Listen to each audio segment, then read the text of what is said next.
everybody, it's Brock and we got a brand new episode of All About. Today we're learning about a very popular coral, the Frogspawn. This LPS coral comes in a bunch of different variations and colors. The one from the video is a recent purchase of mine in the display tank. It is a purple tip Frogspawn. There's also green tips out there, pinks, and even ones that have a mix. You got bicolor Frogspawns that'll be two colorations in one. And if you really want to spend some money, you can find an orange and yellow coloration that looks awesome. I've seen it called cornbread, pink peach. There's a lot of different names for it, but it just has this really strong orange and yellow color. Google it. They look nuts. Now, is it going to be right for your tank? Let's get into it. So prices for a Fragus Frogspawn typically cost $45 to $60 a head nowadays. I saw some sites charging up to $100 a head. That was pretty wild to see compared to what we used to sell them for at the shop back in the day. Tank size doesn't matter. I've seen these grow and thrive in those nano reef tanks up to massive reefs. As long as the levels are in check, nutrition is there, you'll be spot on. Care level, I'd say moderate. This is really that next level coral we always recommend to beginners that are wanting to move to that next step. That way they can have something that's still pretty easy, relatively hardy, and it's also going to allow them to open up new tools like keeping track of certain levels and feeding them in certain ways that just kind of makes them better in the hobby overall. Temper, I'd say semi-aggressive. Those tentacles can swing and sweep out surrounding corals, and some Frogspawn can stretch them pretty far out. So just make sure you're giving them plenty of room between other corals, otherwise you will have some chemical warfare going on.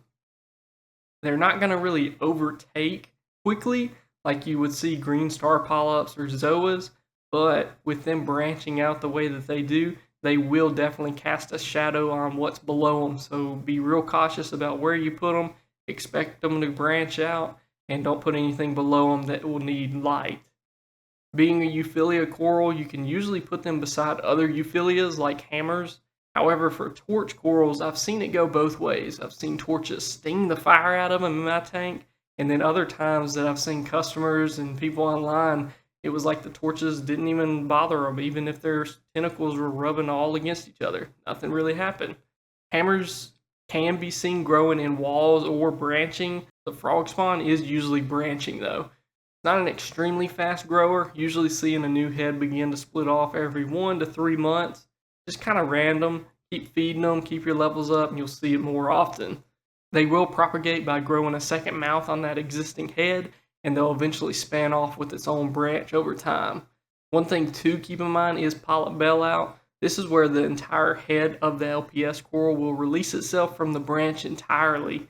So this is not how they propagate. Don't think this is like a natural way that they frag. This is their last resort to surviving bad tank conditions or stress. So if you notice your Frogspawn doing this, test your water, check for surrounding corals that might be causing an issue, and try to nail it down on what's going on. For temperature, usually a range of 72 to 78 is good. I keep my reef right at 78 and they seem to love it. I've seen other reefs that are pushing 80 to 82 degrees and they're still thriving. So definitely seems like a warmer tank is the way to go. DKH 8 to 12. My reef's currently at 10 when I tested it this week. Like to be at 10 to 12 at all times. pH 8.1 to 8.4, and your salinity 1.020 to 1.025. My salinity usually hits 2 3s to 2 4s. Current can really depend on the specific Frogspawn you get and their personality. Typically putting them in medium to high current gives it a real nice look to the eye.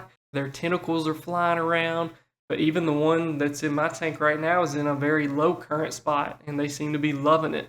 They're branching out really wide. He looks huge. So definitely play with it. If you notice them staying too shrunk up, do the opposite of whatever you're doing. If it was in too high of a current, back it off. See if it starts to come out more. I'd have them getting hit by at least some current to keep away any cyano, hair algae, any of that bad bacteria from growing on their branches that could cause them stress and cause them to shrink up. So have some current on them and they'll love it. Placement can really be anywhere. I currently have mine right above the middle of the tank. When I bought the coral, it was at the bottom of a display reef, so they really enjoy no matter where you put them. This is another one that it might just depend on the one you get. So if you notice he's staying shrunk up and he's at the very top, maybe he's not liking how high your lights are hitting him. So move him down a little bit lower and see if he'll come out more. Lighting can actually be darker for the Frogspawn, as low as 30 par. You can also go higher in order to really see that neon green and purple pop in the reef, but I definitely stay below 150 par and they'll thrive. I have mine under 2 Hydra 26s. High output LEDs have always been my go-to for many years now because they just grow really well under them and they help those colors really pop. The Frogspawn is a photosynthetic coral, so it's going to be feeding off the lights all throughout the day, but you can also spot feed the coral in order for growth to continue and just keeping the overall health up.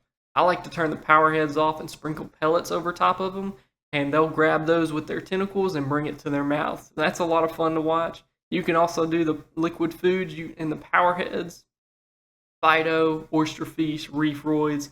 They'll soak that stuff up and they'll love it too.